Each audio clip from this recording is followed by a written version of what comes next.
Hare Krishna, dear devotees. Good morning. So just want to make some quick announcements. Today we will have Harinam in Deep Ellum. So for anybody who's available to join, trying to prepare for Shri Gaur Purnim, which is coming up on Sunday. So we'll have Harinam today in Deep Ellum.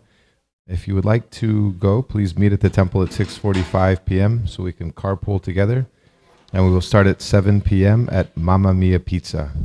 It's at 2935 Elm Street. So if you would like more information, would like to join Harinam, you can see Chakri Prabhu or myself, Mother Vishnupriya, and we can help you with that. And then tomorrow, there's some nice opportunities to help with Seva, preparing for Gaur Purnim. So we'll be doing some cut-ups tomorrow at 4 p.m. And we're working on the details, but we'll have somebody doing some pastimes of Lord Chaitanya during that time. So we can all come together as a community and do some fun service together, cutting up together. That would be wonderful. And then, of course, on Sunday, we will all be coming together to celebrate Shri Gaur Purnima, Shri Gaur Nitai ki jai, Shri Chaitanya Mahaprabhu ki jai. So let's all please come together. We'll have our normal morning program on Gaur Purnima Day. And then we will have Harinam on Sunday as well at 1:30. So we'll do Harinam together at 1:30 on Sunday. And then in the evening, we'll go out again for a procession, weather permitting. We're hoping it doesn't rain, so we'll see. Thank you all so much. Srila Prabhupada ki jai. Shri Shri Radha Kalachandji ki jai. Gaur Premanande. Hari Hari Bol.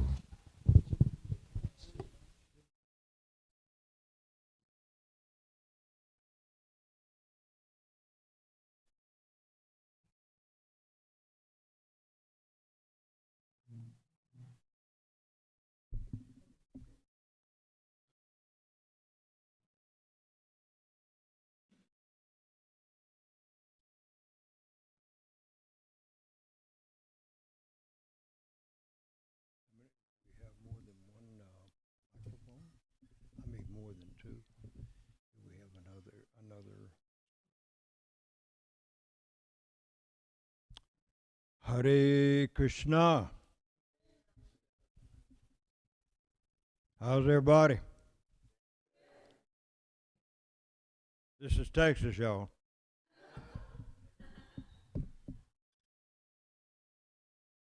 Thank you very much.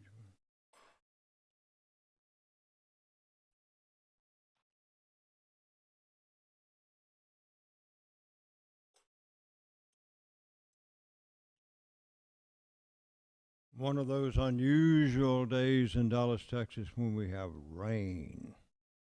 All glories to rain.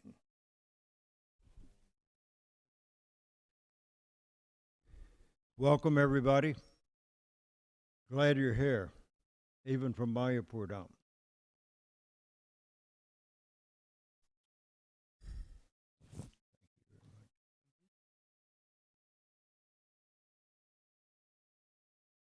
For those of you who are listening in online and don't recognize my voice, I am Rupanugadas, disciple of His Holiness Tamal Krishna Goswami Maharaj, grand disciple of His Divine Grace A.C. Bhaktivedanta Swami Maharaj. I've been in Dallas for a while, y'all.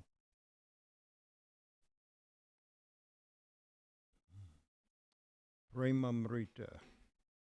So I'm finally seeing you in the flesh. Dustin, nice to have you back. Just a Dimna.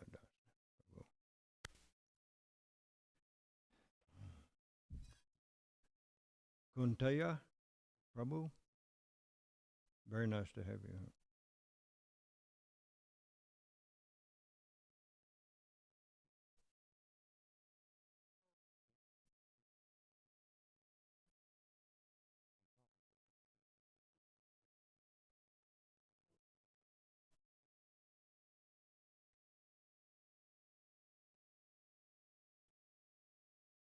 You may wonder why I have a bodyguard here. Sometimes I say things that are maybe not as easy to accept. Srimad Bhagavatam We're in Canto 4, Chapter 8, and we'll be reading texts 29 through 33, I believe. But first, we offer our request to the Supreme Lord to be present with us. Thank you again, Prabhu. Jaya Radha Madhava Kunja Bihari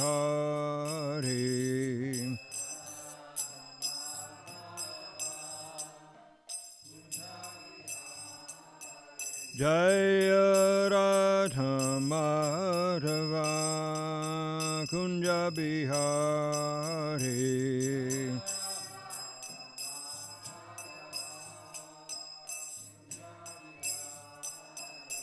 Jai Gopi Janavallabha Girivardhari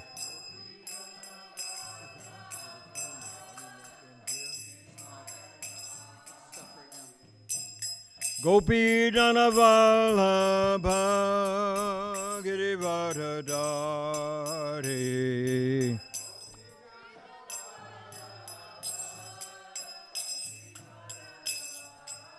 Jashoranandana Brajajana Ranjana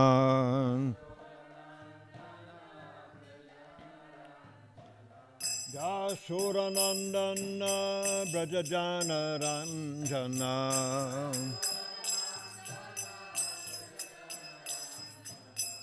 Yamunatira Vanachari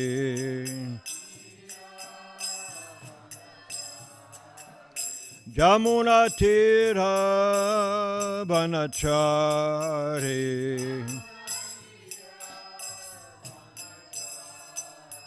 Jai Radha Madhava Kunja Bihari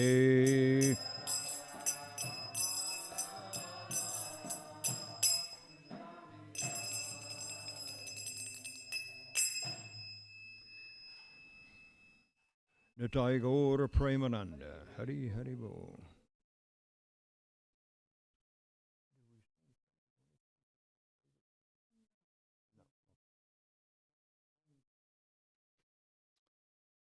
Om Namo Bhagavate Vasudevaya.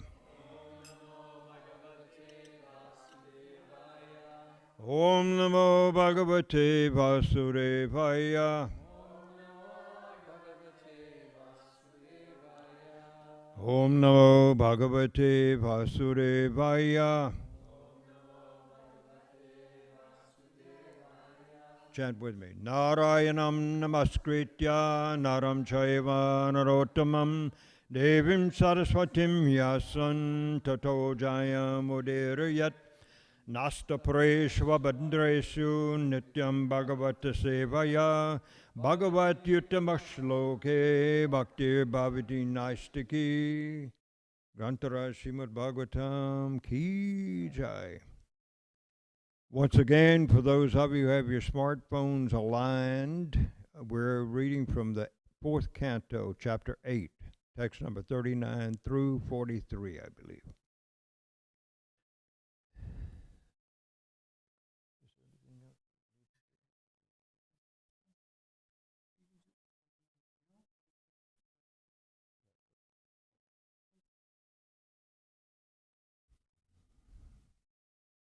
So, text number 39.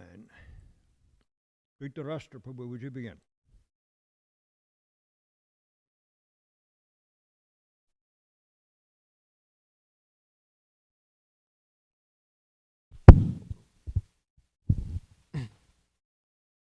Text 39. The sage Maitreya continued. The great personality Narada Muni, upon hearing the words of Dhruva Maharaj, became very compassionate toward him, and in order to show him his causeless mercy, he gave him the following expert advice. Dustin, you can read. The great sage Narada told Dhruva Maharaj, the instruction given by your mother, Suniti, to follow the path of devotional service to the Supreme Personality of Godhead is just suitable for you. You should Therefore, completely absorb yourself in the devotional service of the Lord. Completely what?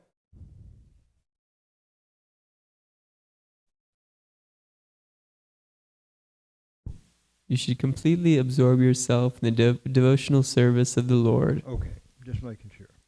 Ramamrita Devi? Any person who desires the fruits of the four principles, religiosity, economic development, sense gratification, and, at the end, liberation, should engage himself in the devotional service of the Supreme Personality of Godhead, for worship of His lotus feet yields the fulfillment of all of these. Is Raseshwari ready? I think so. Can you read number 40, please? 42, Raseshwari. My dear boy, my dear boy, I therefore wish all good fortune for you. You should go to the bank of the Yamuna, where there is a virtuous forest named Madhuvana, and there be purified. Just by going there, one draws nearer to the Supreme Personality of Godhead, who always lives there. Very good. All right. Who else can read? Kaylee, can you read? This will be text number 43.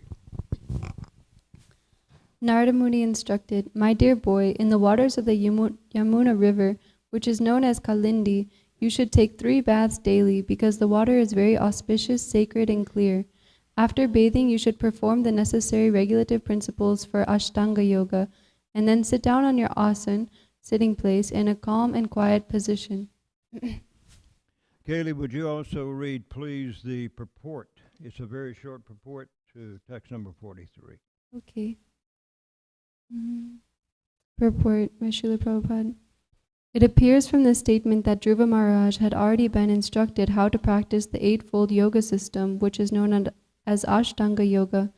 This system is explained in our Bhagavad Gita as it is, in the chapter entitled Dhyan Yoga. It is understood that in Ashtanga Yoga, one practices settling the mind and then concentrating it on the form of Lord Vishnu, as will be described in the following verses. It is clearly stated here that Ashtanga Yoga is not a bodily gymnastic exercise, but a practice to concentrate the mind on the form of Vishnu. Before sitting on his asan, which is also described in Bhagavad Gita, one has to cleanse himself very nicely in clear or sacred water thrice daily. The water of the Yamuna is naturally very clear and pure, and thus if anyone bathes there 3 times, undoubtedly he will be very greatly purified externally. Narada Muni therefore instructed Dhruva Maharaj to go to the bank of the Yamuna and thus become externally purified. This is part of the gradual process of practicing mystic yoga. Okay, thank you very much, Kaylee. Let's go back to text number 42, please.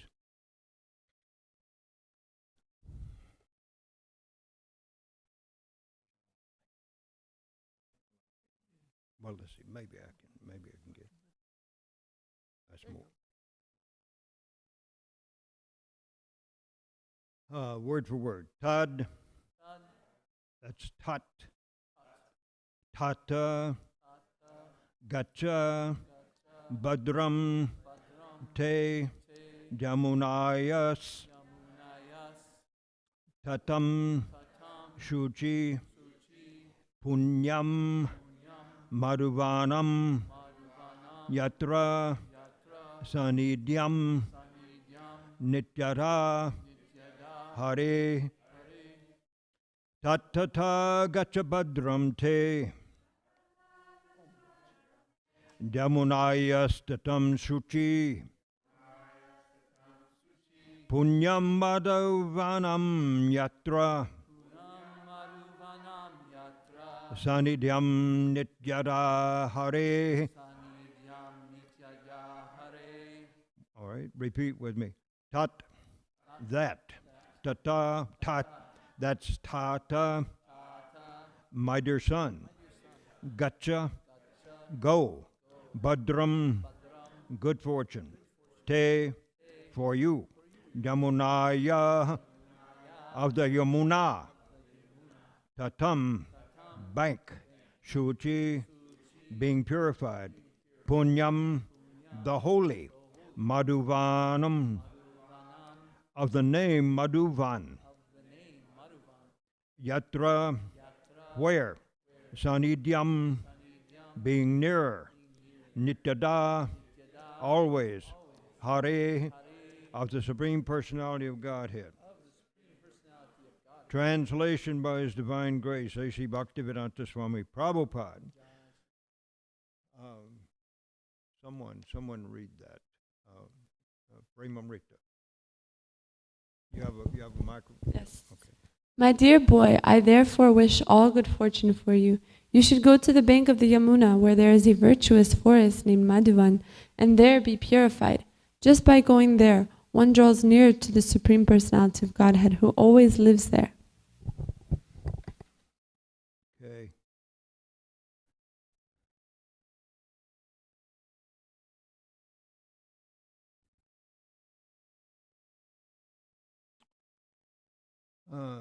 Dristadumna, Prabhu, would you please begin reading the purport on the second paragraph on page 352, Places of Pilgrimage?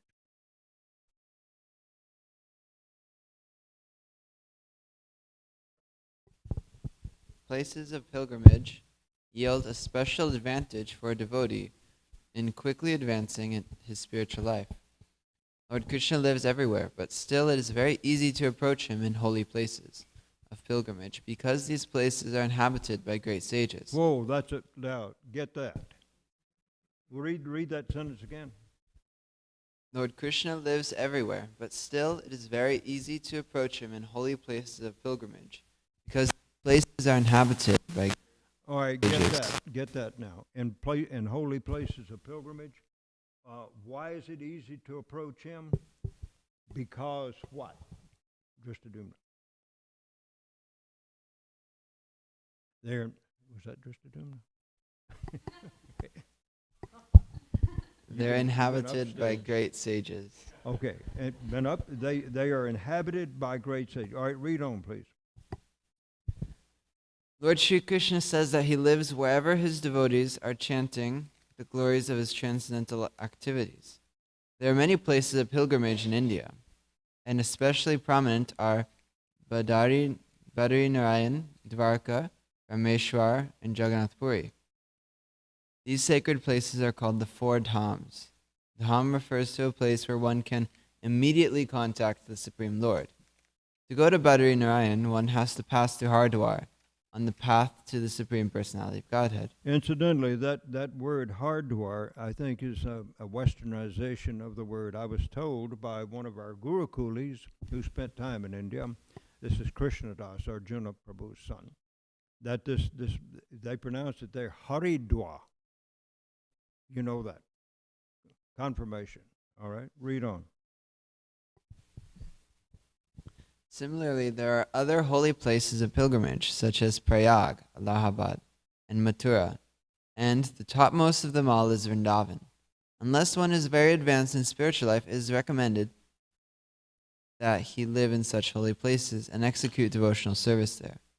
But an advanced devotee like Narada Muni, who's engaged in preaching work, can serve the Supreme Lord anywhere. We can say that also for His Divine Grace, A.C. Bhaktivedanta Swami Prabhupada. Read on.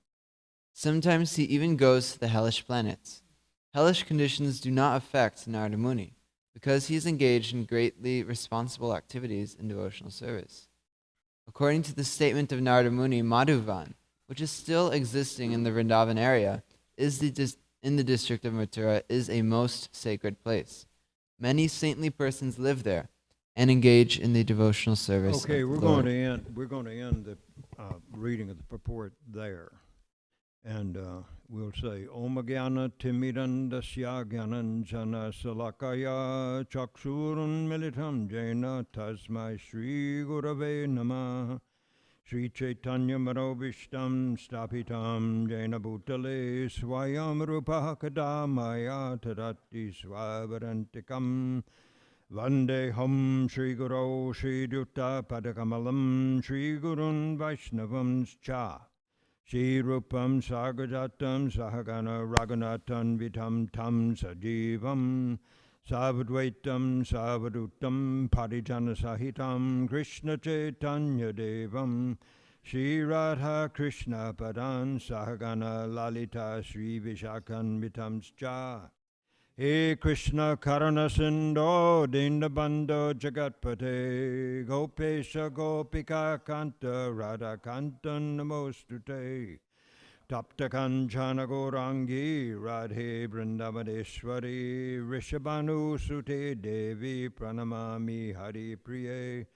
Jai Sri Krishna Chaitanya Prabhu Nityananda Sri Advaita Gadadhar Srivasadi Gaura Bhaktavinda Hare Krishna Krishna Krishna Hare Hare Hare Rama Rama Rama Hare Hare Namo Om Vishnu Padaya Krishna Prastaya Bhutale Srimate Bhakti Vedanta Swaminiti Namane Namaste Saraswati Deve Gauravade Pacharine Nivishesha Shunyavade Pachature Shatanine Namo Om Vishnu Padaya Krishna Prastaya Bhutale Srimate Tamal Krishna Goswaminiti Namane. So what time, which yuga do you think we're in right now in this reading? Satya, a good chance we're in Satya Yuga, and yet we find that there is envy, there is pride, and these qualities are being expressed by some of the important members of that assembly. What was anybody remember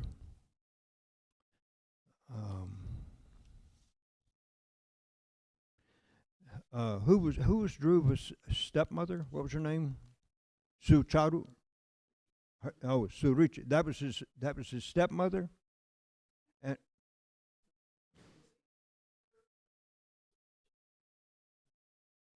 okay, we got that now.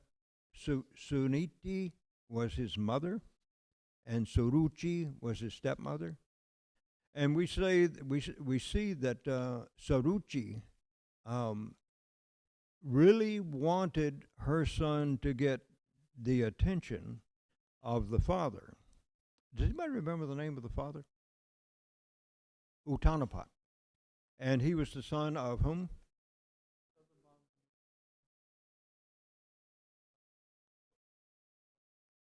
Swayambhuva Manu. And then who was his father? Brahma, Lord Brahma. So that makes Brahma then not exactly the grandfather, but the great grandfather of Dhruva. Is that correct? Okay. So at this time, I mean, we're very close to the supreme personality in this within this universe for Jiva souls. Of course, there's Lord Shiva, who is greater than anyone else. He is the topmost. He's Param Vaishnava. But Dhruva, he's a thoroughbred. He's got good. What do we say? What's that term? Good genes. He's got good papers. He comes with good papers. And so we see also that he's Kshatriya. He's born into a Kshatriya family, and he has the nature of a Kshatriya. Isn't that interesting? That depending on your nature as a parent, then your nature helps to determine the type of child that comes into your life, into your household. Or so it seems.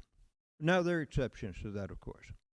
But at this point in time, so we see that Suruchi is really, really interested. Of course, the king, Uttanapan, has more than one wife. He's got the two wives and perhaps more. Do we read that he's got more wives than that? Anybody know?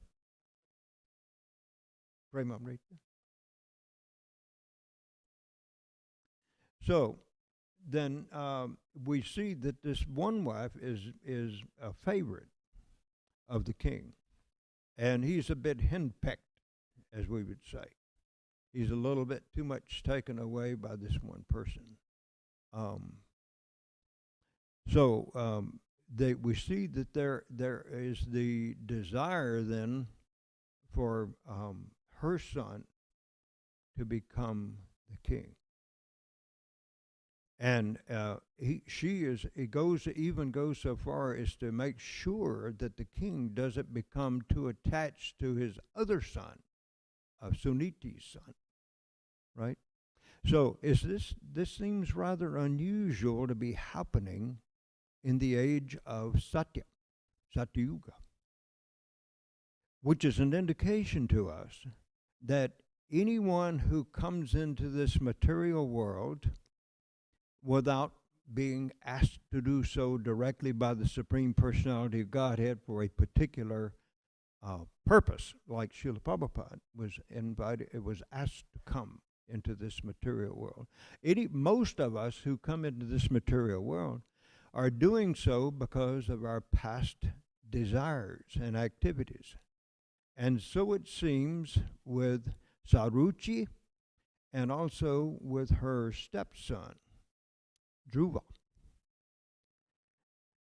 This is not the first time that something like this has happened. Can somebody give me an instance in the distant past, very distant past, of a queen who caused some considerable disturbance in the entire kingdom by her desire to have her son as the king?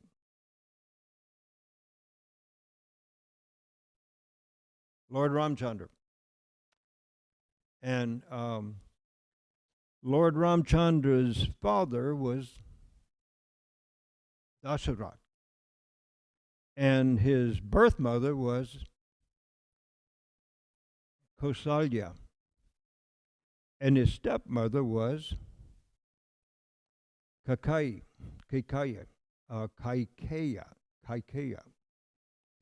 And do you remember the name of the son of Kaikeya? Bharat.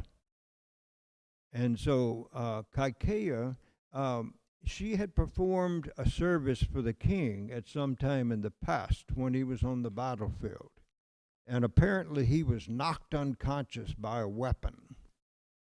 And so his wife came out on a chariot and picked him up and took him back and nurtured him back into health. Remember that? And what was the reward for her? By the king, Dasharat, who was the king? Mother Kunti.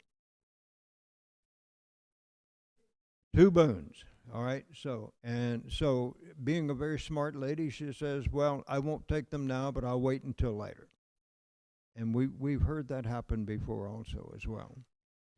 So Kaikeya was influenced by one maidservant of hers, whose name was Manthara. Good memory. And Manthara, what was going on at that time in the kingdom? Does anybody remember? There was a ceremony about to take place. What was it? Coronation of whom?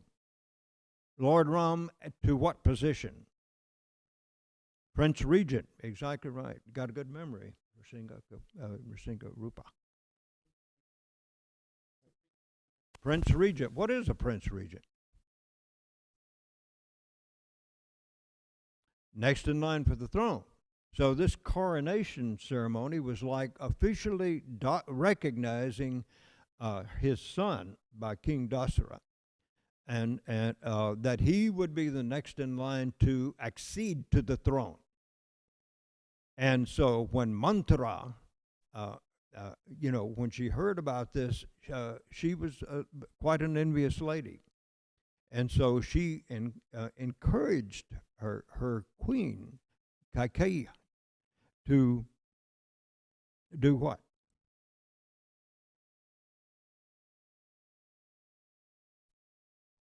Okay, so Manthara encouraged her to take those boons now, because if you don't, your son is going to be in a second-class position. And Rama, who is the son of what was her name? Kausalya.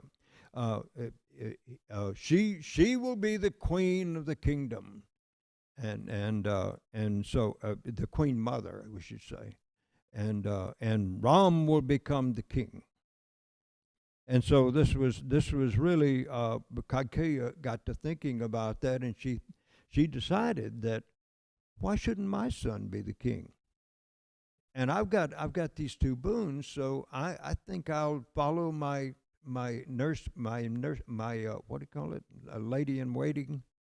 I follow her suggestion, and I'll present my request to the king, because he's made a promise, and he can't go back on that promise. So she did. She went to her husband, Dasharat, and what was the first request she made?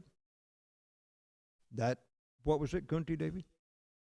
Banish Ram to the forest. Did she say for how many years? I was trying to remember. How many? 14? That sounds like a very familiar number for banishing someone to the forest. Seems like the Pandavas also went through that, didn't they? Okay. So, and what was the second request? That her son, Bharat, be put in the position of king. Now, of course, when Dasarath heard that, he was completely devastated, because he loved his son Rama, because Rama had all good qualities. He was even loved by all the people in the kingdom, much as King Yudhishthira was later on. And this is in the story of the Mahabharata.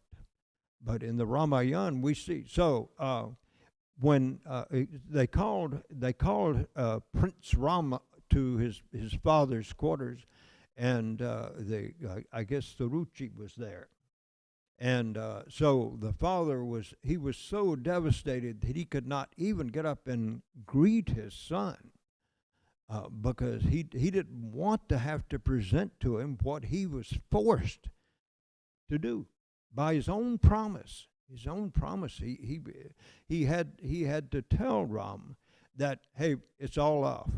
The coronation ceremony is off. You're going to the forest for 14 years. And so he couldn't even get up from his position and tell his son Rama that, couldn't greet him. And so when Rama came in, Saruchi told him what the decision had been made by the king, and that he was to be banished to the forest, and that his brother Bharat was to take the place of the Prince Regent. So what did Ram do? What did he ask? He says, well, that's fine, but why is my father not greeting me? He couldn't understand. You know, it was no problem to him to be banished from the kingdom for 14 years. But the big problem was that his father was not greeting him. That's the kind of love that he had. And so, anyhow, when Bharat heard about what had happened, he became very, very distressed and angry with his mother. And after it was decided that Lakshman was going to accompany Ram, and also Sita was going to accompany Ram in their exile from the kingdom. And Bharat, instead of sitting on the royal throne, what did he do? Put the shoes of Lord Ram on the throne. And he proceeded then to carry out the function of taking care of the kingdom in Ram's absence. So, lived in the forest, okay. Yeah. And there was one other brother. What was his name? Shatrughna. So we understand that Bharat had to accept the authoritative role in the kingdom, but only on behalf of his elder brother, Ram.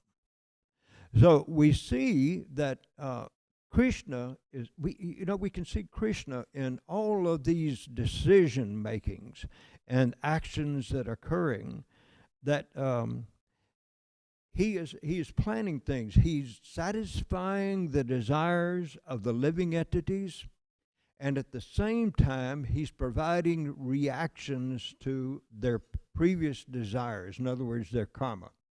So even though this might have been their first birth in that age of Satya Yuga, still, they brought with them all of their desires that they had left over from a previous lifetime and all of their consequences for their previous actions. So, Ramchandra was obedient. He immediately planned to give up his royal position and go to the forest. And I think Lakshman and Sita both had to argue with Ramchandra to let them go. Sita Devi was so chaste that she says, all right, you can go by yourself, but I have to give up my life because I cannot live without you. What a wonderful, wonderful sentiment on the part of a wife, that she would be so disturbed by the possibility of having to give up her husband that she was willing to give up her body. Very much the same kind of thing happened in this is another incidental thing, in a sacrifice that was being performed by the Prajapati Daksha, that he did not respect the husband of what was Sati, later to become known as Parvati, so here was another instance in which it was so distressing that someone would do that to her saintly husband, Lord Shiva, that she gave up her body. She self-immolated. She created the fire within her own body that caused him, and later took body as the daughter of the Himalayas, with the name Sati. I'm sorry, Parvati. Yeah, Parvati. So when our desires, when they become too unruly, then it's very difficult for us to act in the most intelligent way. There was another instance in which someone wanted his son to become the king, and therefore there was great disturbance throughout the kingdom. Does anybody remember what that was? Dhritarashtra. Yeah, wanted so much, had 100 sons, but his firstborn son, at whose birth there were all kinds of evil omens present, and he was given, Dhritarashtra was given the advice to put this son out. In other words, let him go, kill him, or send him out to the forest to be killed. Do not continue. He will be the destruction of your entire dynasty if you do not. And yet, even after the son was born, shortly after, Dhritarashtra developed such a desire for his son, and it was partially, we can say there was probably some selfish motive there too, because he had already been acting as the king in whose stead? Pandu. Pandu had taken his two wives out to the Himalayas, and there they had, I think it was there that they had Kunti had three children, 3 sons, and then Madri had 2 sons, and all of them were by the demigods. And so, there are times that I've questioned, why did Pandu give up the entire management of the kingdom to go out to the Himalayas to live? And I was wondering, does he just like the mountains? Was he a mountain man? Did he like to be out there in the beautiful clean air and fresh water? And then I understood that there were saintly people living out there in the mountains, and he wanted his children to be brought up in their presence. So that's where they were, and he pretty much turned the kingdom over to his older brother, who was not really qualified to be king. Why? He was blind. That's right. And so this is another instance in which the person who was qualified to become king, to become emperor of the world, was away from the kingdom at the time that his father gave up his body. And when Queen Kunti was it was suggested to her that she, by the great saintly people there, that she go back to the kingdom of Hastinapur and raise her kids there in the company of the royalty there. But, by that time, Duryodhan had gained an age, and he had a very strong will, and he was not the kind of boy that his father could control very well. But even at that, Dhritarashtra preferred that his own son be in line to accept the emperorship of the entire kingdom. So this was another instance in which a person's desire, just personal selfish desire, brought about great havoc in the world, just as Lord Ramchandra is going to the forest. Of course, Lord Ramchandra had all kinds of leelas to perform, even though he was not present in the kingdom. So it did not diminish his influence and his presence within the world at that time. We see also that in the case of Yudhishthira, who was Pandu's oldest son, he was very kind, followed religious principles very well. Who was his father, by the way? Yudhishthira's father, Yamaraj, also known as Dharmaraj.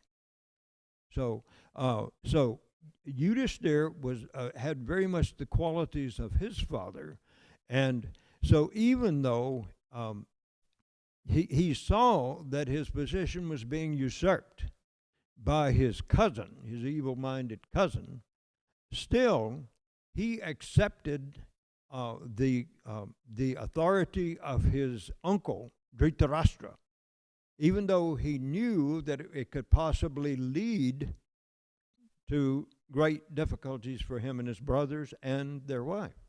And who was their wife? Draupadi. So, so then Yudhishthira, even when in the most challenging of circumstances, he was able to control himself, and by his own self-control, control his brothers as well.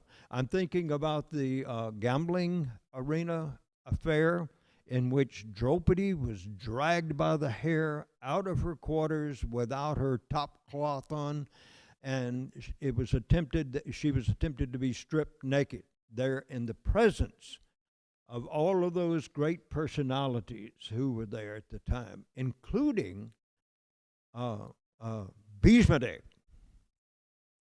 And we have another instance here of a person who was denied kingship just because of the evil desires of his father, the evil desires, selfish desires. And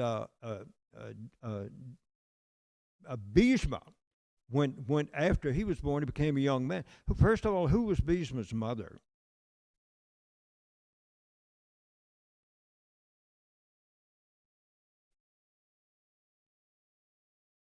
What's that? Ganga Devi. That's right. That's right. And so his father was, as far as we can tell, a jiva soul, ordinary jiva soul. His mother was a goddess. And he was very powerful. Matter of fact, when his father first saw him after he had been away with his mother for some time, he saw him. He was shooting arrows and actually stopping the flow of the Ganges River. He was that powerful, even as a young man. And his father took him, and Ganga came also, and she was there, the queen, at that time. And then there were other, let's see, 6 other sons that were born to her and the king? 7? Maybe the 7th was Bhishma. But anyhow, what was she do with the sons immediately after they were born? Toss them into the river, toss them into the Ganges River. In other words, into her liquid form. So she was acting under their request. They made the request when they found that they were being cursed by a great personality to take birth in the material world. They requested Ganga Devi to bear them, and then immediately after they were born to toss them into the river so that they could return to their position of being demigods. But there was one who was left, and that was Bhishma. And anyhow, that's a very cool story. I like that story a lot. But the fact is that Bhishma then, as he was growing up, his father, was out hunting. He came across a very fragrant aroma that pervaded the forest, and he followed this aroma like an animal following him with his nose up in the air. Oh, where's that coming from? And he came to the home of a fisherman, and he found this. The fisherman's daughter was a very beautiful woman. I think her name was Satyavati. And so he wanted to marry the daughter, but the condition that the fisherman put on him was what?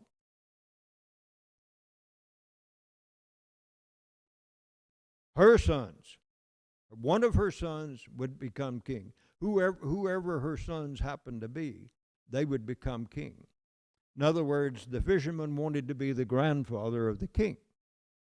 And so we see as that story went on, the king went back to the house, and he was in a very sad situation because he really was he fell for this beautiful young woman who had previously had a fishy odor, but because of her contact with Parashur Muni, she developed a fragrance, a beautiful fragrance. She gave up that fishy smell and had this beautiful fragrance, and that's what attracted the king. And so when Bhishma heard about it, then he went to the fisherman. He found out where he was, went to the fisherman and said, "My father wants to marry your daughter. Understand you have some rules, so I will promise you that I will not accept the kingship." And the king says, "No, but you'll have sons and you'll want one of them to be king." And so Bhishma said, "Oh no, I will not have sons. In order to satisfy the desire of my father, I will not accept a relationship with any woman." And that's when the demigods praised him, showered flowers on him. Yeah, and that sound of Bhishma was clearly heard, and so here is an example. Now Bhishma was highly qualified to become king. So Satyavati did have 2 sons that were actually produced by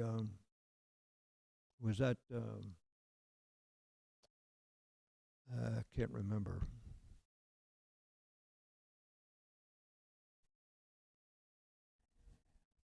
Anyhow, her 2 sons, the oldest of which was killed in battle with a Gandharva, because he had the same name as the Gandharva, and the Gandharva didn't like that, so he challenged him to fight, and he killed him. The second son was very, very weakly, and although, even though he was the younger brother of Bhishma Dev, so to speak, his stepbrother, Bhishma arranged that 3 princesses be brought to the kingdom to be a wife. But the son, unfortunately, gave up his body.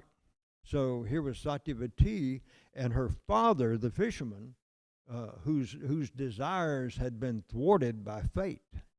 And here was the person, Bhishma, whom everybody wanted to become the king, but he would not. He would not accept it. He would not produce a child in the womb of either of the 2 princesses that were left.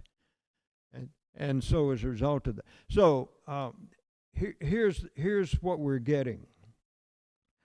First of all, Dhruva was advised not to blame anyone for the condition he was in, the fact that he was not being permitted to sit on his father's lap. Now, his mother said, don't blame other people for that. And we also understand that we're not supposed to seek any kind of revenge or speak ill of others who cause us difficulty in this world. This is the purpose, folks, of these stories in the Bhagavatam, to give us an idea of how a devotee of the Lord is supposed to act, and to see what happens whenever the living entities become overcome by desire. As was given, the advice was given to Dhruva, one needs to be patient to fulfill his desires.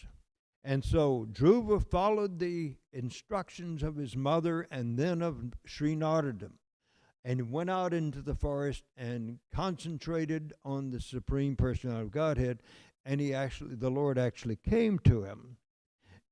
And let's see, what was after that? So when Dhruva saw the Supreme Lord, he said, and the Lord asked him what he wanted. He said, what I wanted was a kingdom greater than that of my grandfather. But now that I've seen you, all my material desires seem as broken pieces of glass. You've heard that in recent classes that have been given. Srinath Krishna Prabhu gave a nice class yesterday about this kind of this situation we're talking about. So he was encouraged then, and he followed the instructions that had been given to him. And so what did he ask for? I mean, what was he wanting? He was wanting a kingdom that was greater than that of his father and greater than that of his great-grandfather, Lord Brahma. And so what place was he given to reign over? The pole star, the North Pole, Dhruvaloka. And we can see that we've been told, of course, that the North, what we call the North Star, what's another name for it? Does anybody know another name for the North Star? Yeah, but I mean talking about a Vedic name. I can't remember. What? Dhruvaloka. All right, we mentioned Dhruvaloka. That's right.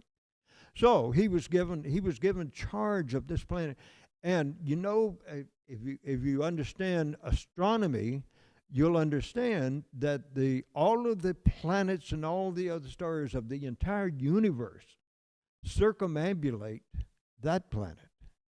So he actually got a kingdom greater than Satyaloka, which is Lord Brahma's place of abode.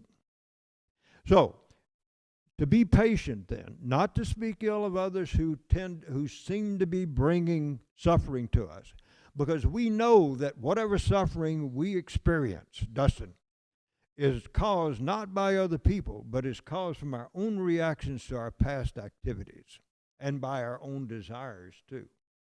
And so, therefore, as devotees, we're told. And you remember the example of when Parikshit Maharaj encountered the cow and the cat and the bull being beaten by the Kali personified.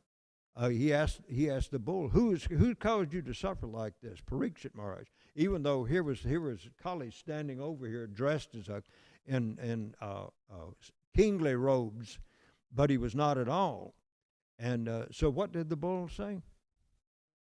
It's hard to say what is the cause of my suffering. In other words, we understand, first of all, that other people are not the cause of our suffering. They may bring suffering to us, as a messenger would bring a piece of mail to us. But we don't blame the mailman for bringing us a bill for $20,000 that we have to pay. We don't blame him for that. We actually blame ourselves. We're the ones that became indebted, and now we got to pay the price. And so we see that this is what is suggested, what is advised by devotees of the Lord, to devotees of the Lord, by devotees of the Lord. We try to come to an understanding of where Krishna is taking us, because we can't see far enough down the road to know what's going to happen. A lot of people probably thought, well, this is it, whenever Ramchandra was banished. And whenever King Yudhisthira and his brothers and his wife were banished, he also, they probably thought, well, this is the end of goodness, the end of our kingdom, because it's going to just get worse and worse under the rulership of Duryodhana. But we see they were very patient.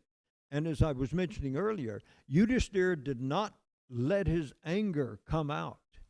And he did not allow Bhima, his strong brother, to kill all the people in the assembly, because eventually those persons who were causing difficulty to Draupadi, causing difficulties to Yudhisthira and his brothers, they were going to have to come to a day of reckoning.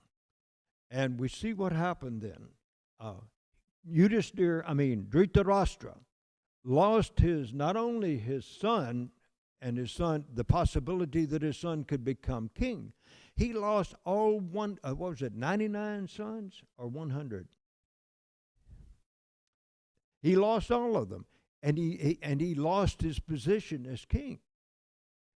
And so by just being patient and acting according to religious principles, Yudhisthira was able to gain the kingdom. But what happened after he and his brothers gained the kingdom after a while? I mean, they enjoyed royal life for some time, and then they gave it up. And why did they give it up? No Krishna. Krishna has left the planet. We don't want to stay in this kingdom with all of its comforts, with all of its possessions, with all of the nice people around us offering us praise every day. We don't want to stay there if we cannot have the association of our friend, Krishna. And so they left. And so finally, we would say, we try to understand where Krishna's leading us. That's one thing. And then finally, we have to take advice from our spiritual authorities.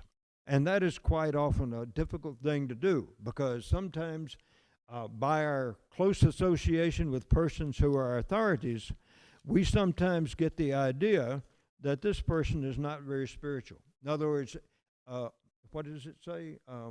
Intimacy, too much intimacy brings about disrespect. What is that term? What is it? Familiarity breeds contempt. Yes.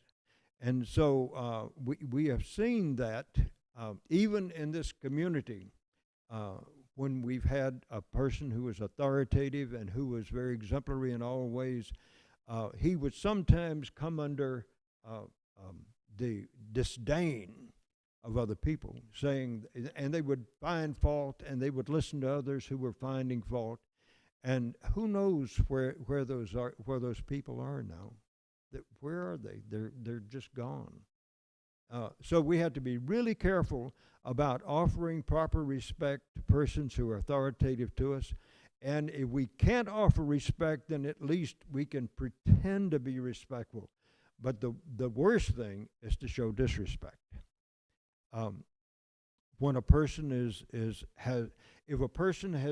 in our midst, or we have come into the contact with a spiritual personality, this is that Krishna is making that arrangement for us to come to a place where we can make further advancement. It's not true. And we see that in the case of all of these personalities we've been talking about today. that they just had to be patient and wait. What is that saying from the Bible? Vengeance is mine, saith the Lord. So there's no reason to go and try to gain revenge on someone who you think has been the cause of my not feeling good about myself. So we try to help other people feel good about themselves when they're on the path of Krishna consciousness. And similarly, those that tend to be our adversaries, we probably best to try to avoid them or to talk with someone who can give us the proper guidance that we need to regain our respect for those personalities. All right, we're out of time. We're out over time. We'll take maybe one or two questions, comments. Thank you all very much for staying with me today. It's a great pleasure to give, to do the work, to get ready to give a class on the Bhagavatam. Even though I've been in anxiety for about 3 days now, when Manjari Gopika let me know that my name was on the list for today, and I immediately started having anxiety. Thank you very much, Manjari Gopika. So anyhow, when I get in the association of saintly people, then it makes it all worthwhile. It makes the difficulty. Is there a question or a comment that anyone would like to make? We only have time. Really, we're out of time, but we'll take one question or comment. Mother Kunti will speak. Hare Krishna. Thank you so much for a very nice class, which drew parallels between so many parts of the scripture. We're seeing Dhruva's difficulties and the material desires and how they create so many problems. And thank you for being so thorough, and your anxiety paid off. It was an amazing, beautiful class, gorgeous class. That's my only comment. Haribo. Thank you, Rick. Thank you.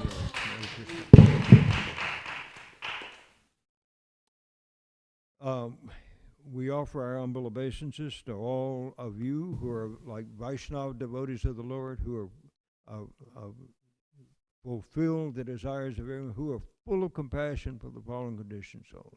Vanchakalpatarubhyascha kripasanubhyevacha patitanam pavanebhyo vaishnavebhyo namo namah. Anantakoti Vaishnavrinda ki jai. Srila Prabhupada ki jai. Srimad Bhagavatam ki jai. Shri Shri Radha Kalachandidam ki jai. Gaura Premanand. Whenever you get a chance today, chant the holy names of the Lord.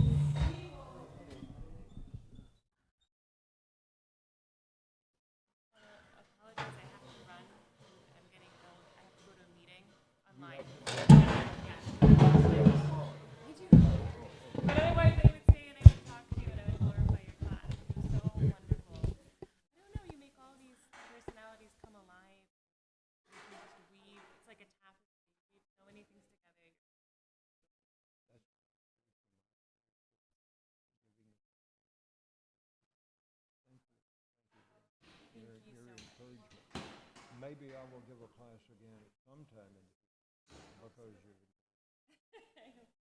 Thank you. Be careful out there. I had 2 glasses. I thought I'd need them. Yeah. You're thirsty.